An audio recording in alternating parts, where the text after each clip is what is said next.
এই আঙ্কেল দৌড়িয়ে শোরুমে যাচ্ছিল, তখন এই সিকিউরিটি গার্ড আঙ্কেলকে ধরে ফেলে আর বলে, আরে বুড়ো কোথায় যাচ্ছ, তোমার হিম্মত নাই এখান থেকে কিছু কিনার?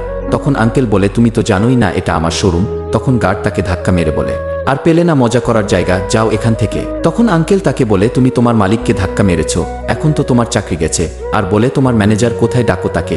তখন গার্ড বলে, আমাদের ম্যানেজারের কাছে এমন ফালতু সময় নাই যে তোমার সঙ্গে কথা বলবে, উল্টা আমাকেই কথা শুনতে হবে। তখন আঙ্কেল বলে, যতক্ষণ না ডাকবে ততক্ষণ আমি এখান থেকে যাব না। তখন গার্ড বাধ্য হয়ে ডাকতে যায় এবং গিয়ে সব কথা বলে আর ম্যানেজারকে ডেকে নিয়ে আসে।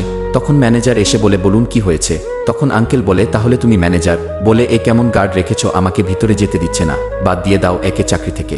তখন ম্যানেজার বলে, আমি তাকে বলে রেখেছি আপনাদের মতোই এমন লোকের ভিতরে আসতে না দিতে। তখন আঙ্কেল বলে, ম্যানেজারই এমন, তাহলে স্টাফ কেমন হবে? এরপর যা হলো তা দেখার আগে ভিডিওটি লাইক করে দাও, চ্যানেলটি সাবস্ক্রাইব করে দাও। লাস্টে আঙ্কেল তার ছেলের সঙ্গে ওখানে আসে আর তাদের সবার চোখ কপালে উঠে যায়, কেননা আঙ্কেলের ছেলে শোরুমের মালিক।